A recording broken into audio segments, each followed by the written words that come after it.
I'm sorry, if I could get everyone's attention.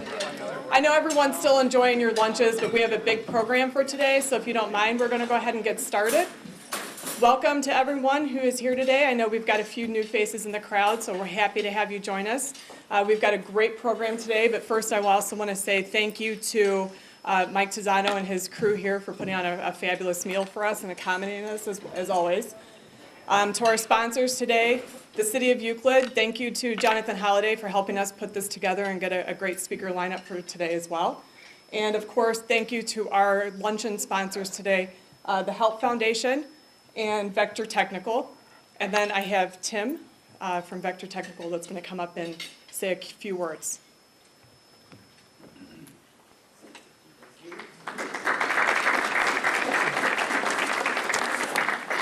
I have notes so I don't forget anything. Vector Technical, we're celebrating our 25th year in business. We're a full-service staffing firm. We're in Willoughby, and our goal is to consistently make the best match between employee and employer. This is the biggest challenge for everybody today is finding talent. And what we've been able to do since 1992 is help businesses improve employee retention, which in turn will reduce hiring costs, providing the right person the first time. And one of our proprietary assessment processes includes what we call our Par Excellence, and it's a benchmarking and advanced hiring process. And we've invested in industry-leading technology. We're big on Facebook and social media, and we've been able to ensure candidates provide candidates who are exceptional fit for the requirements of the job, and most importantly, for the unique environments of our clients. And if anybody has any staffing needs, we'd love to talk to you. We have a little table set up there. Thank you for your time, and enjoy.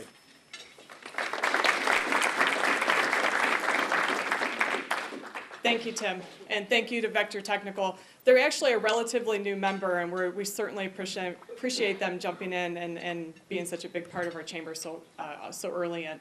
And so our first person that's going to come up and speak today doesn't need a lot of introduction, Mayor Kirsten Holtzheimer-Gale.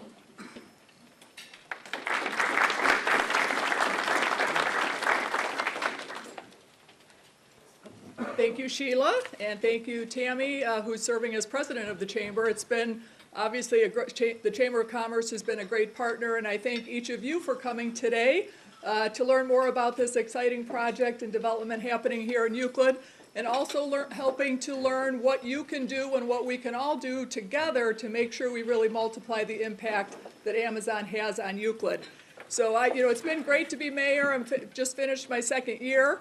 And probably one of the best days was March 1st of last year when we were called to a meeting. We didn't know really what it was about. It was the first time I think I had to sign a non-disclosure agreement, and we met out at Tri-C East, pulled together all of our departments, Jobs Ohio, Greater Cleveland Partnership, Team NEO, all of the utility companies, and we learned what was going to be this great project. So, we dream and we plan and we think about what we can do as a city to address, what was one of our greatest challenges, empty Euclid Square Mall. I know many residents and many businesses saw that as a blighting influence in the city. So we've been working hard. Previous administrations had been working to really come up with what we can do. And this really, I think, was a home run. So it certainly would not have happened without the collaborative effort. And so I want to start and introduce and thank Jonathan Holliday, our Planning and Development Director. Jonathan and the whole team from the department is here. If you guys want to just stand up and wave, I think everybody knows you. But they really have been great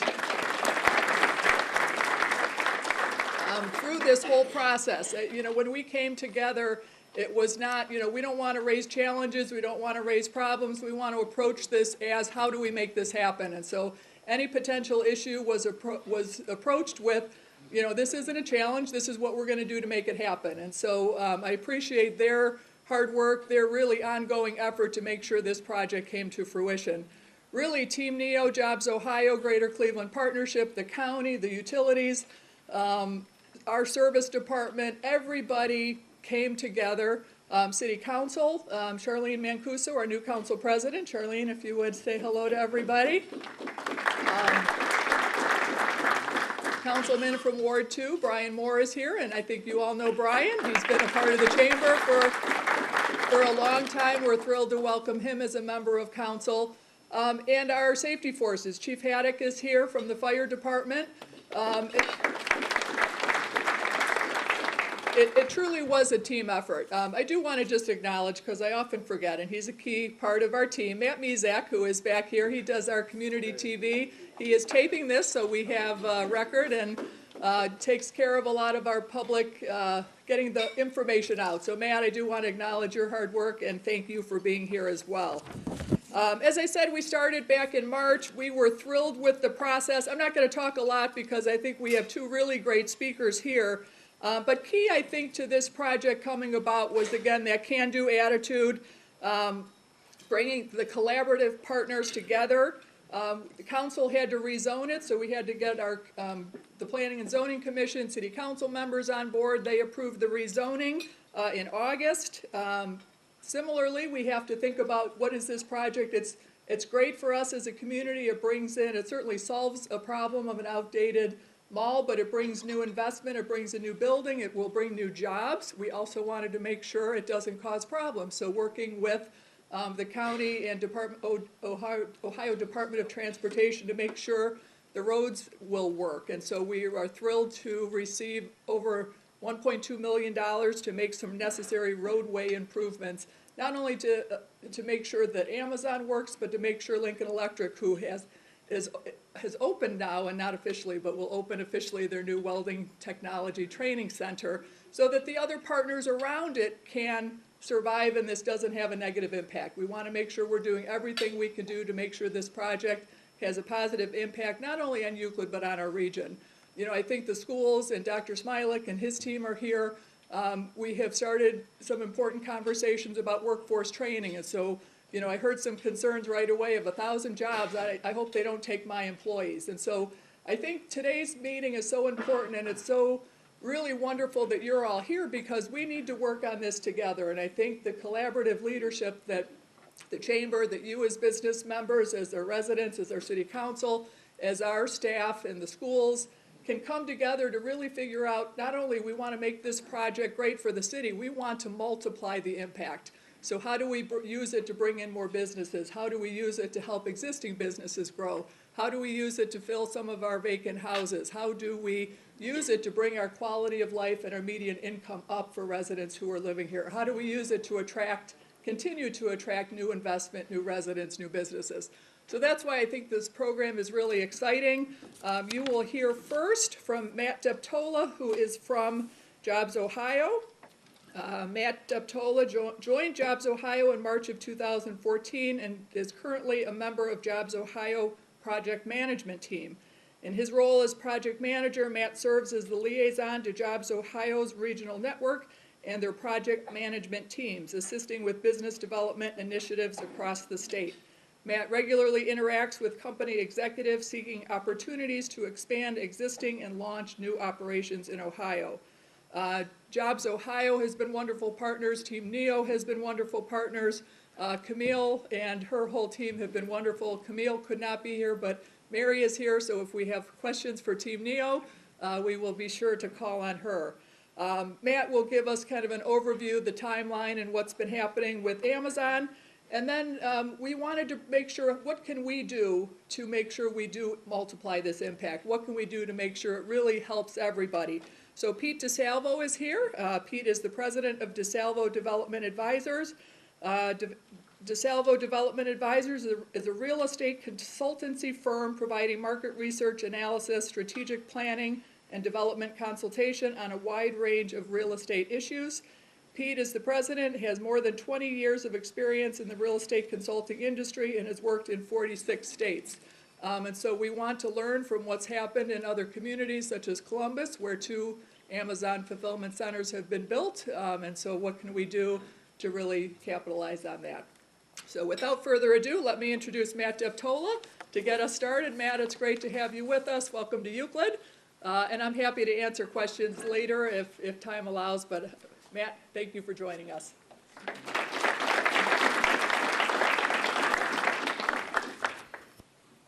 All Awesome. Good afternoon, everyone. My name's Matt Deptola. Thank you, Mayor. I'm a project manager for Jobs Ohio. Been with the organization since 2014. Do have, though, Northeast Ohio roots. I was born and raised in Cleveland Heights, Ohio. Family's relocated currently in Aurora, Ohio. And actually, my grandmother still lives in Euclid, Ohio today off of Nicholas Avenue in Lakeshore Boulevard. So Dad grew up here, have really grown up in this community, so this was an absolute pleasure to be able to work with the city, the county on this opportunity, ultimately trying to make something out of a mall that I used to visit as a youngster. I thought it maybe be good to kind of frame up Jobs Ohio for those of you who are not familiar. We're a private nonprofit created in 2011 as Governor Kasich's House Bill 1 to lead the state's economic development resources.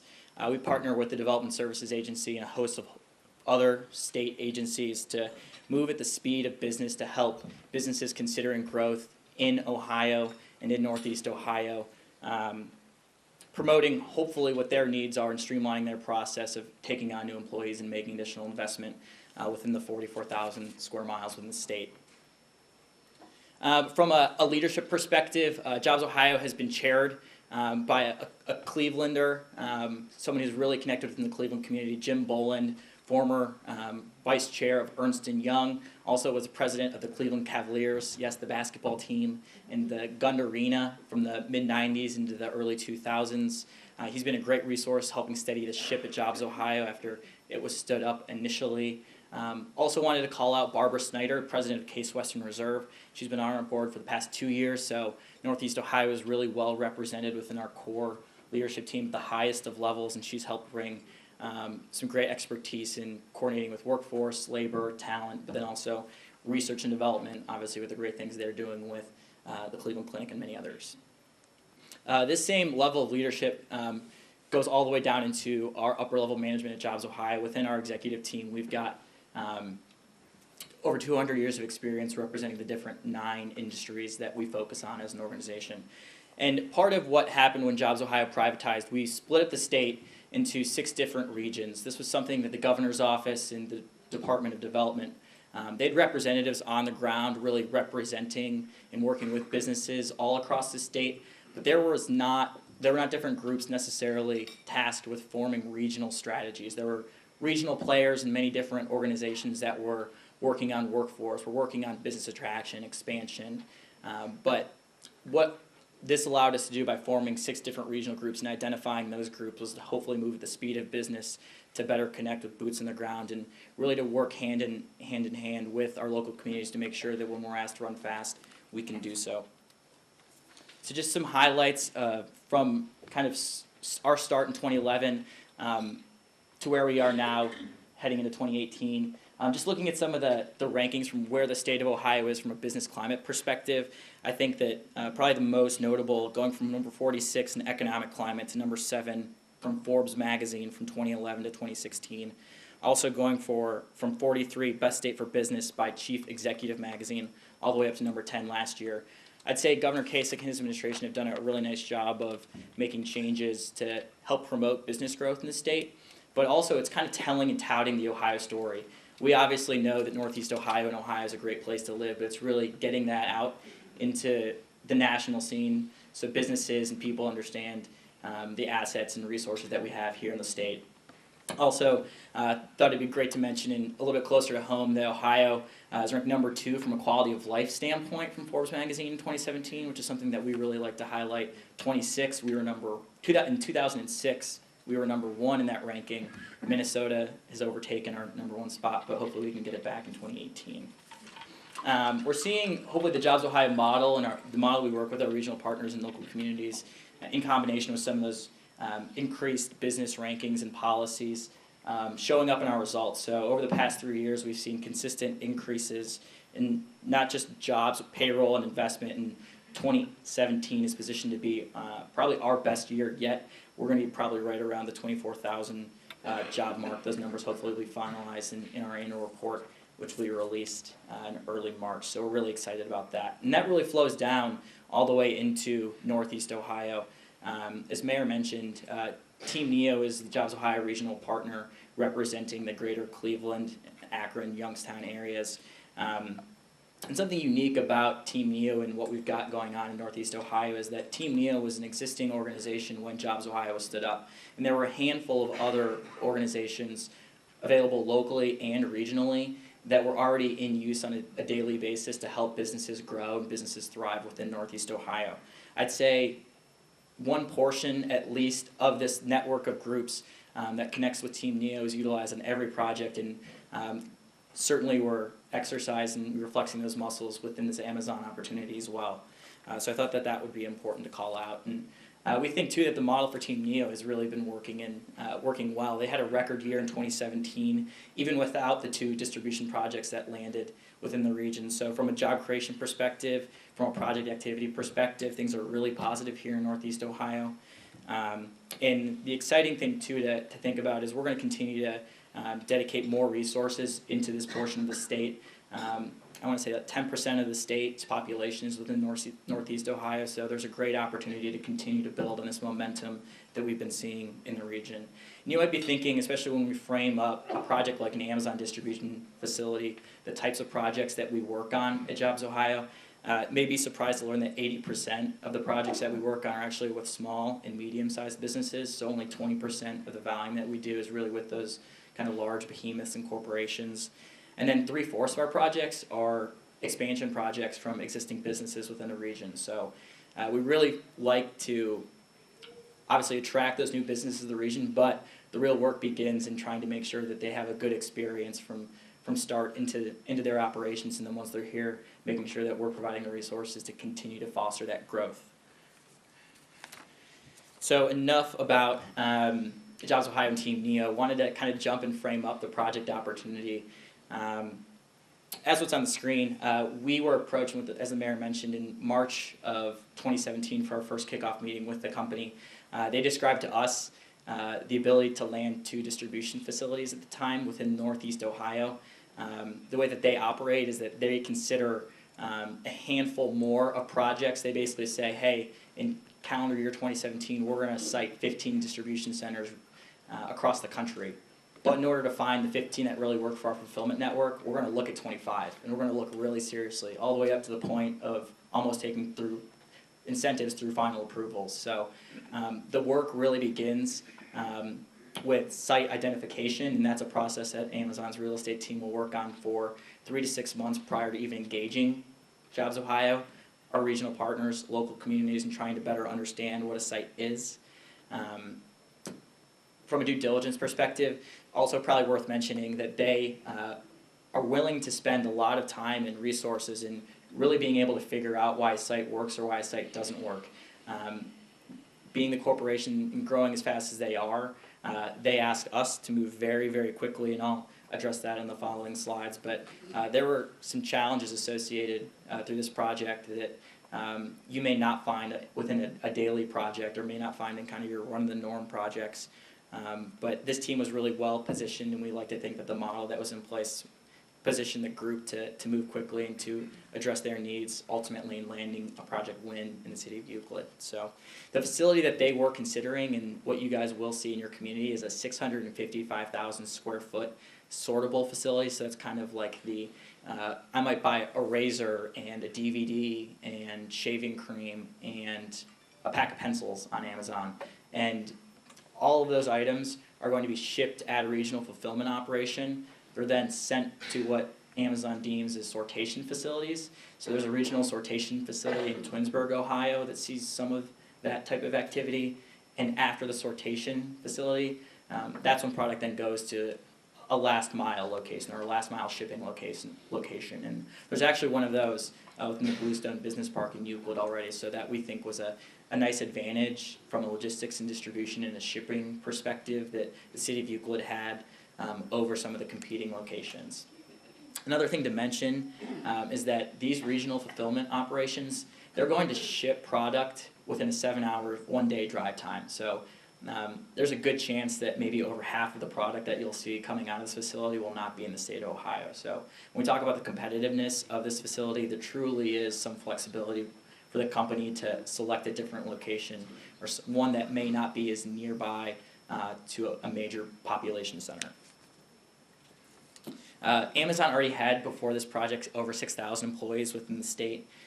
So we thought too that that was something that we wanted certainly to capitalize on our relationship, but could present a challenge.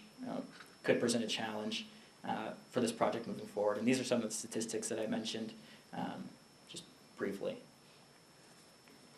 So we talk about kind of the challenges that we had to address as a part of the project. Mentioned a number of projects under consideration. That obviously boosts the pressure for the team that's working on them, understanding that you've got to respond to emails fast, you've got to respond to inquiries fast, you've got processes that may be built to take place over 2 weeks, 3 weeks, 4 weeks, 90 days, that they're going to ask you to compress potentially to a matter of 1 week or 2 weeks, or cut in half or cut in a third, because they really need to move quickly in their communities that are being considered all across the country. And for these regional fulfillment center operations, cities and states in the Midwest that we were competing against that are being asked to probably do the same thing, and you obviously don't want to be the one who can't make that happen. So being flexible and being able to adapt to some of those requests, I think presented a handful of challenging moments for our team, but did a great job in making that happen.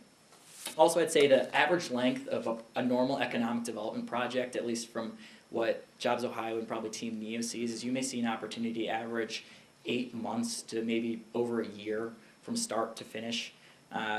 We really had, I'd say, 4 months of time to really make this opportunity happen. So in order to make sure that this facility was meeting Amazon's network needs by 2019, and that's the year that they will likely start getting product out from this Euclid facility, they've got to have the assurance and to be able to go ahead and move forward with construction, ultimately in hiring, in order to meet their needs for their busy season in fall of 2019. But that means operation is taking place 3 to 4 to 5 to 6 months before then, to make sure that they've worked out all the kinks of that facility. I'd say for the city and the county, they were asked to move. Again, I want to reiterate, they were probably asked to move really quickly on a number of things. I know that it was mentioned that rezoning was something that was required as a part of this facility, going from a freestanding mall into one that's going to be handling logistics and distribution operations. Working out incentives, that was a huge component of likely this project. And while the site has great infrastructure from a roadways perspective, strategically located, obviously on Route 90, it connects it to a larger network of highways and interstates, which is fantastic. A lot of the same types of benefits the other sites under consideration shared within the competing states around the Midwest. So working hand in hand with city councils, as Mayor mentioned, with the school board to make sure that we are setting them up for success as well. And ultimately working with other state partners to make sure that we were supporting the project as we could to make sure that job growth was happening in Northeast Ohio and in the city of Euclid. I'd say, this group is probably pretty familiar with that mall opening up in 1977, seeing some downturn in activity through the 80s and really late 90s. Ultimately, having a few, I think, church groups be the key tenants within the mall from the mid to late 2000s and into all the way through 2016, when ultimately I think they were kicked out because of a fire hazard within that facility, because it was actually deteriorating. So that site being freestanding, this being a redevelopment opportunity, I think before this opportunity you probably wouldn't find that Amazon considered a lot of site redevelopment, but I think they've mentioned that there is a real asset in something like a freestanding mall based off of the people advantage, the infrastructure advantage that open their eyes to. You may see now more Amazon fulfillment operations replacing former retail. I think when you think about the end result, there are a number of things I thought would be important to highlight. I think the city and region did a really great job of forming a strong relationship with Amazon that displays to Amazon and really their counterparts, so other companies within logistics and distribution operations, but then also in the manufacturing space, the ability to move quickly and nimbly and to be able to accomplish a lot in a short period of time. So I think that from a community representation point is fantastic, and I think will go a long way. The second thing to mention is that, just alluded to it, reusing a dead asset. being able to have a vision for something like this in communities and being able to think now more strategically about how do we utilize some of these underutilized or vacant properties to really suit and better suit the business community. Jobs Ohio, for example, has a revitalization fund, and we like to deploy those funds to help get underutilized and vacant facilities back up to speed, whether that's rehabbing a building that's been vacant for a number of years or helping demolish a site that's existing and hasn't been used for a number of years. There are a number of assets that hopefully this project allows, not just the city of Euclid and Team NEO in Northeast Ohio, but also Jobs Ohio to think more strategically and critically about. And then I think the end result, and I don't want to steal Pete's thunder too much, but the Amazon butterfly effect. 2,000 jobs in Columbus from their 2 distribution operations. Since those distribution centers, since announcements of job creation were made in late 2015, there have been 6 project wins from the 2 local communities, which are, I'd say, smaller to medium-sized communities, have leveraged almost 1,000 jobs. So the 2,000 jobs have leveraged almost 1,000 additional jobs that are related to manufacturing, logistics, and distribution. And those were not direct cause and effect of Amazon's locating here. We also want to be here.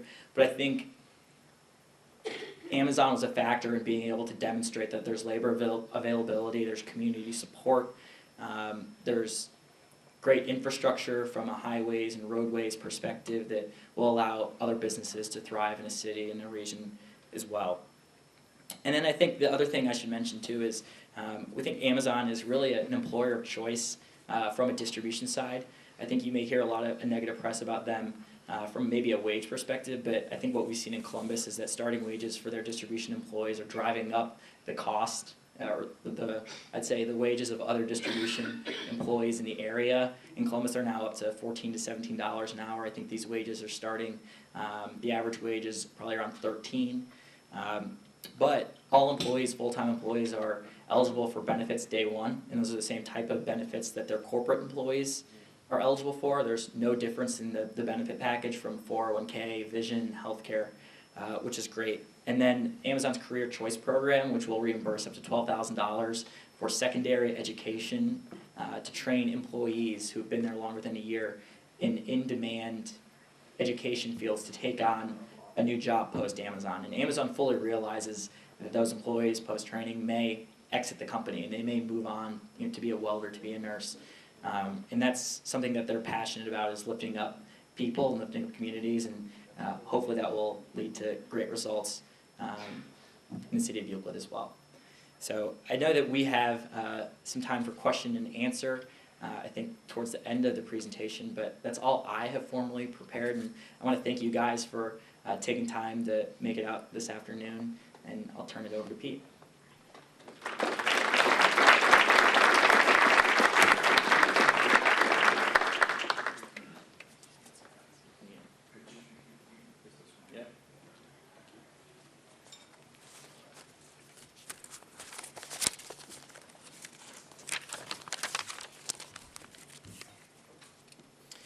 Good afternoon. My name is Pete DeSalvo with DDA. The mayor gave a great summary of the firm, and we're going to proceed straight ahead. Our goal is to identify some of the benefits and opportunities for residents, and what does it mean to the community for Amazon moving here. That butterfly effect will we'll identify some of the general effects, but we're not going to get into every detail. First thing we wanted to show is really why Amazon, it's funny that I'm following Jobs Ohio with jobs, with an unemployment rate here, but the city of Euclid has an unemployment rate 2 percentage points above that of the state of Ohio. That's about 450 unemployed persons in Euclid. So with 1,000 jobs coming in, that's the most obvious impact, and the ability of Amazon to employ a lot of these folks is really the biggest impact that anybody could bring up. Looking a little bit further into this, into the labor force. Labor force is everybody that's working or unemployed but looking for a job. Euclid has a higher share of married couples in the labor force, in families, these, dual income families. But when we look at how many of these families have two or more people actually employed or working, the city of Euclid has a much lower share than statewide and much lower than the labor force. So what that indicates to us is that unemployment rate in the city, a lot of those are within these families that want to be dual income, that have a spouse that is not employed. We wanted to provide this example of what it means to, and the other thing related to this is the stagnant median income in the area, or very limited growth in the income. We attribute that to some of these dual income families not having the two workers that they had 5 years ago. So what does a Amazon job mean to a family? A dual income, a single earner to a dual income transition. It means that in the housing, and we looked at people can afford up to 30% of their income towards housing. That's a HUD definition of affordability. If you look at a single earner, $963 a month when you take utilities out of there, especially if any of you have oil here in Euclid. There's really not a lot of home ownership opportunities in the city. As you increase your income, that represents a lot of opportunity, at least the financial affordability of housing, and it's important for the city to have those housing alternatives available. It's one thing to say you can afford it, but if there isn't the type of housing they're looking for in the city, they're going to move elsewhere. Having the assistance for homeowners, and maybe there's some incentives that the city can provide and are providing to help boost that. Also, when we look at things like the average spending on grocery, spending at restaurants, and retail goods, it's an enormous impact on the community.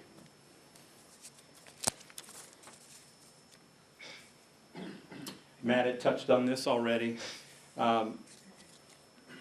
It's a huge opportunity because the wages at Amazon, while they are starting in the $12, $13 and low 20s, if you can get into one of the high demand fields, you have opportunities to earn a lot more money in other fields, or stay in Amazon and earn more money in a different position.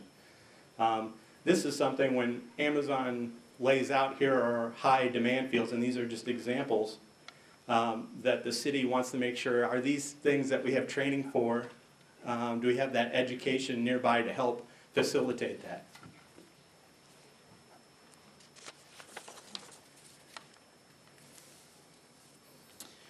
So some of the other, from a community standpoint, the increased revenue coming from income tax, it's easily over $500,000 annually, and it'll depend on how many folks stay in Euclid. There's a lot of cities, like City of Cleveland, that's a full credit, and people that live in Cleveland, for example, all the income tax will still go to Euclid. But there's other communities that don't share that. So that number is anywhere probably from 500 to 600,000, depending on how many, depending on where employees are. Everyone had talked about replacing blight. It's enormous for any community, especially the size of the blight. It's one thing to demolish it as a victory in and of itself. So to replace it with a vibrant business is a real plus for any community. We already talked about how retail and restaurant sales, there'll be more money in the city for businesses, which hopefully will translate to more restaurants and other retailers wanting to come into the area. And all of these things come together to support resident-oriented and work-oriented types of businesses. And not only do they do that, but they indirectly provide an opportunity to create hospitality type of businesses for visitors, which will be probably your biggest economic boom, bringing in folks from outside of Euclid, spending money inside. And one of the things that we're looking at currently for the city is the opportunity to have a hotel in the city of Euclid. Having more restaurants helps. Having the mall replaced with a vibrant use, all of these things come together to where the city of Euclid can now enjoy vibrant economic change. That's our summary of the opportunities and benefits, and be happy to answer any questions. Thank you.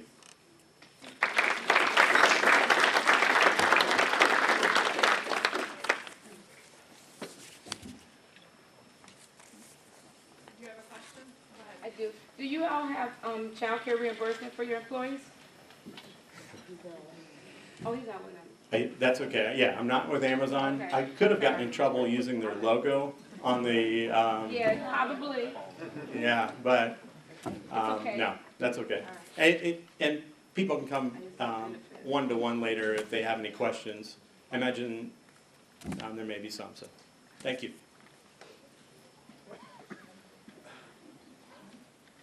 No, thank you.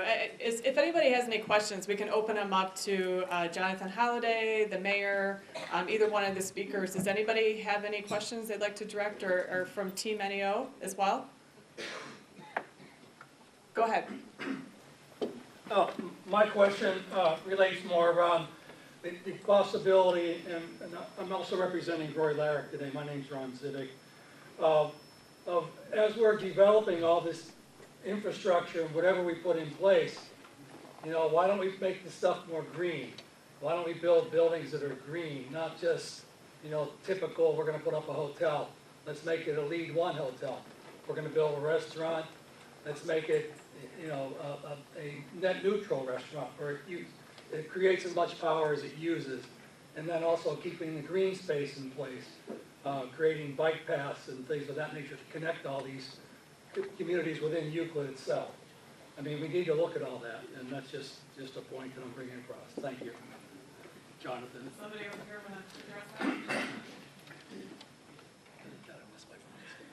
Thank you. I'll take a stab at answering that. And Ron, certainly you're one of the leaders in the community on clean, renewable energy, and Dr. Alaric is one of our leaders when it comes to green infrastructure and environmental issues. So the answer is yes, we are working closely with Amazon on both those issues.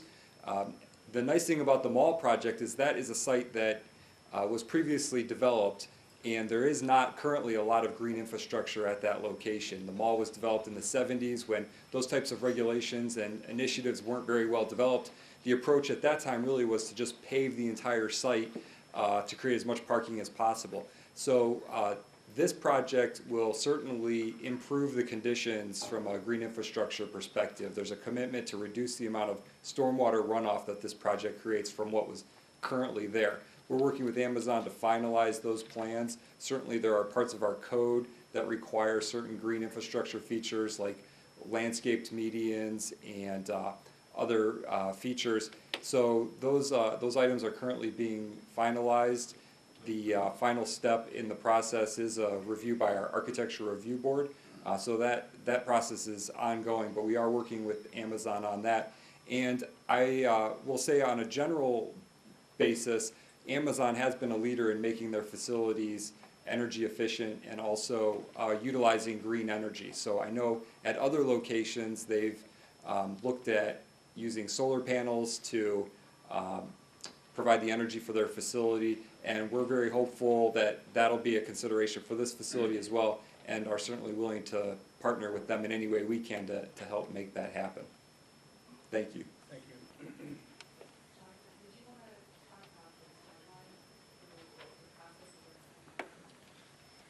Sure. So Sheila's question was about the timeline and what's going to happen. So as you all know, the mall is currently being demolished. In fact, the structure of the building is almost completely down. the developer, Seafried Industrial Properties, is making tremendous progress. They're right on track with their demolition. In addition to taking down the mall, they have quite a lot of underground demolition that has to be done, which relates to the foundations from the mall and even the foundations that go back to when that site was previously developed for industrial purposes. So the demolition is happening now. The goal for Seafried is to begin construction on the new building this spring and to have the building fully operational by the first quarter of 2019. I think Matt touched on that as well. As folks can imagine, there's a certain seasonality that Amazon's business goes through. So our project is really well positioned for Amazon to be up and running in the first quarter of 2019. And then that gives them time to settle into the facility and really be fully ramped up and able to take on that 2019 Christmas shopping season. So for all of you that do your Christmas shopping on Amazon, those packages will be coming here in Christmas 2019 right away. So that's the project schedule, and that's what we expect to see. If anyone that has driven by the North Randall site, they would know that once these buildings get going, they really move very quickly. And it's really exciting to see how fast these projects take shape. So this is going to be a real exciting year for us. Definitely keep an eye on our website. Take a look at the physical site, because it's going to be exciting to see this really come right out of the ground. I'm so quiet today. Does anybody else have any questions for anybody? Go ahead. Will the existing road structure be able to accommodate all the additional employees and, UPS trucks and truck traffic into the region down there by the EP station? It's pretty congested down there as it is.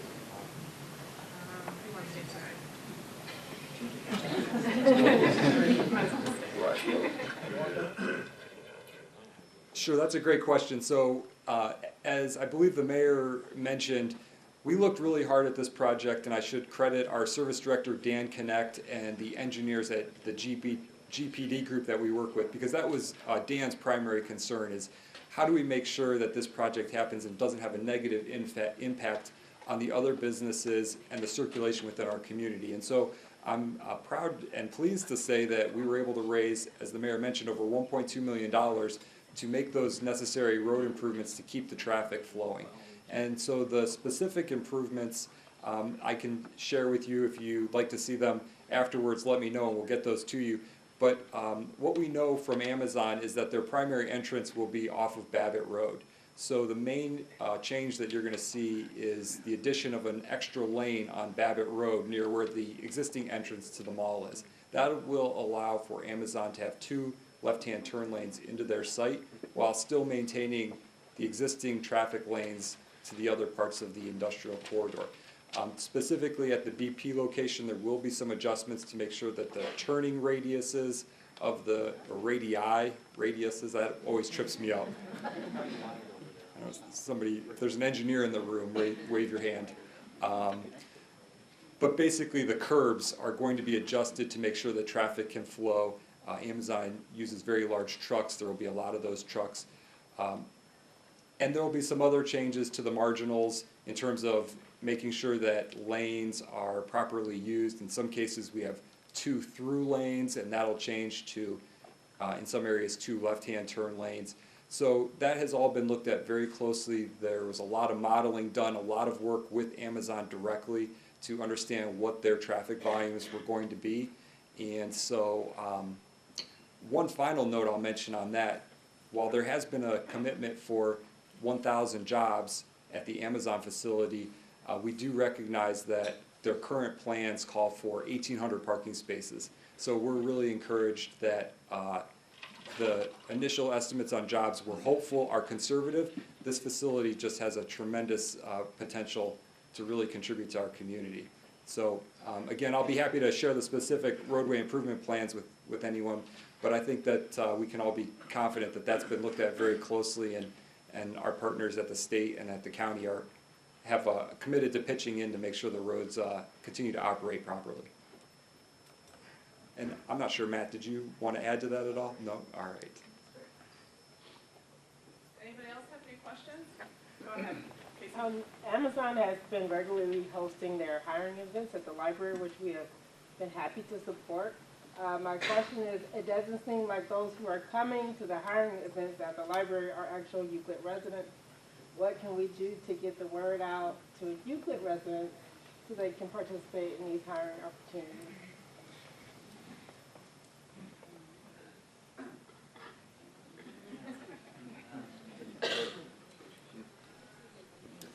Yeah, that's a great question. So I'd say from our end and from what my understanding of their hiring process is that they really start to ramp up seriously their hiring within the 6 to 8 weeks prior to a facility opening.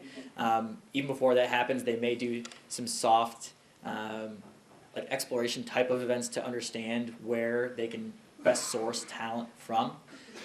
Once we'll connect with their local leadership team. I don't know that they've even found a plant manager yet who's going to be operating this facility, or if they've determined if someone from their internal network will be coming to help stand up the new facility. But we'll certainly connect that new hire with the local resources, and that's a part of what Amazon does once those resources, or once the timeline is more secure and stable around when they'll be opening. That's something that they'll definitely want to focus on, engaging the community on a more grassroots level. Go ahead. I have a question about Euclid as a community. What are they doing to help potential young families that want to come back into Euclid, or help them assist in buying homes and properties here? Is there any programs in place to entice people to become homeowners? I know the city does have programs to people like that. Any of you guys want to address that? Okay.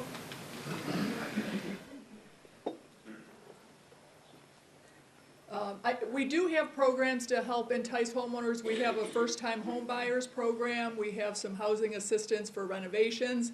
And again, we work with partners. So we're working with other Cuyahoga County-based organizations around lending and around rehab, and hopefully working with the banks to really provide products. So we just finished, and you may have seen in an article in the paper on Sunday, we just completed a housing inventory with 5 other suburbs through the Western Reserve Land Conservancy. And I didn't like the article in the paper. The highlights of it, and we did this with South Euclid, Garfield Heights, Maple Heights, Warrensville Heights. What it showed was 98% of our housing stock was rated A or B. So the survey included all parcels. It looked, and it was an exterior inspection only, so we weren't getting inside houses, but they did every parcel in the city. They walked by with a handheld computer and rated it based on some criteria. I think we're really positioned very well to attract new home buyers, to encourage people to invest. So look for more information. We're going to hold a series of public meetings on this, but long story short, 98% of the housing stock is in good shape. Foreclosures are going down, vacancies are going down, property values for the last 6 years have gone up. What the plain dealer story kind of focused on was, even though they're going up, they haven't gone up to where they once were in 2005, 2006. So we feel like it's a really good time, coupled with the other investment that's happening. And so, certainly we're happy to look at ways we can encourage people to buy homes. I don't know, I'm going to ask a question since I'm up here, because I'm wondering whether either Matt or Pete or even Mary can talk about, we have a lot of businesses here, many who are in close proximity to the Amazon site. You talked, about the community benefit kind of generally. Can either of you speak to, for businesses that are located nearby, what is their direct impact? Do they see, obviously restaurants and retail will see increased customers, but for manufacturing, for other, and I will say we've had, I think some of the empty spaces, our anecdotal experience in the 3 months since this has been announced is that there's been increase in other vacant spots. We've, I think, met with 3 people who are interested in the old Twin Value Kmart site. So that's good news, but I don't know if either of you have more specifics about, from the business community around, what should they expect, or could they expect?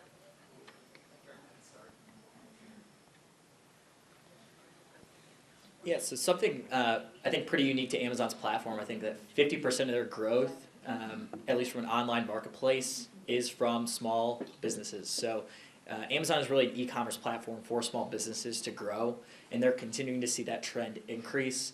Amazon has a pretty thorough, at least on their website, tool and resource to help business owners become knowledgeable about how to sell on the platform.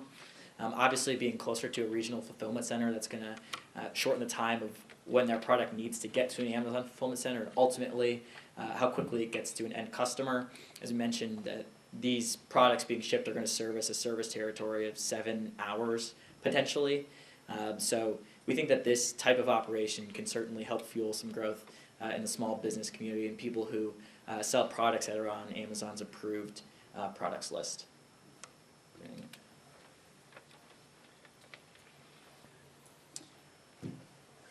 Certainly more indirect, but as the projects like the pier, when you have increased income tax, the city can provide some more of that public improvement, improve the quality of life in the city, which in turn, we're seeing the trend of workers want to be closer to where they work. They want to live closer to where they work.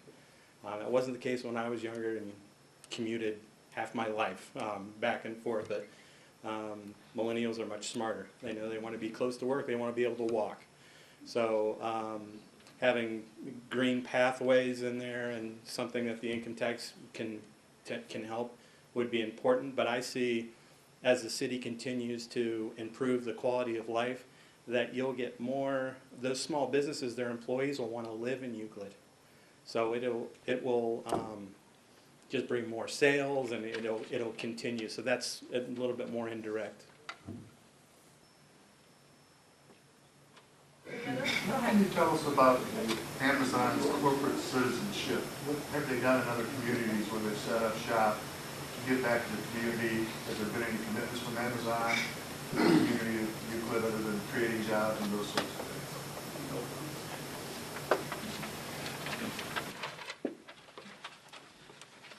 Yeah, so they're a great corporate citizen, I think, from what we understand.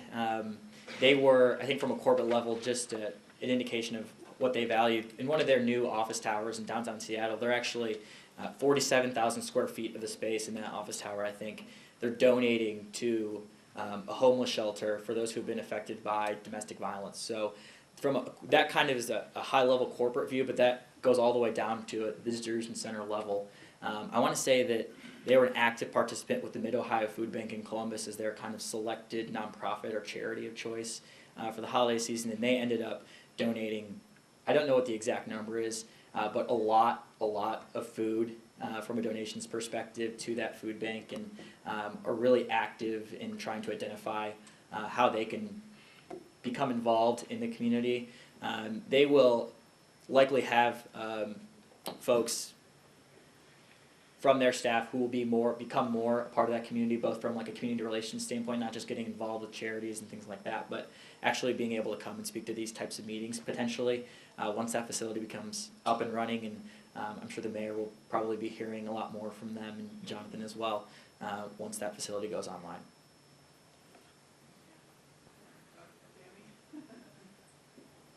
Not to call an individual out, but I will say, they do have their last mile delivery center here, but the relationship we built with them through this process, they called our office before Christmas and said, we'd like to make a donation, can you give a couple suggested organizations? They then also became a sponsor of our holiday festival, came there, did some raffles, not that people had to buy, but you put your name in and they handed out, I think, 5 or 6 tablets to people. But they also presented one of our local nonprofits. Can I say how much? You can, yeah. Yeah, I mean, it was public, $10,000 to the Help Foundation, with that, as a surprise. So they presented that to the Help Foundation at Christmas, and have, so far shown us that they definitely are interested in being corporate, part of the corporate team. We understood that was going to Continue every year. and my thought. And my thought was, we've got lots of things the city could use help with as well. But no, it was really a wonderful gesture. When we were thinking, they want to give a couple $100s or something, and so we said, well, what's the range you're thinking about? And they said, well, in the past we've given, and so we were surprised, and obviously a very worthy organization. So we hope that is an indication of their commitment to the community.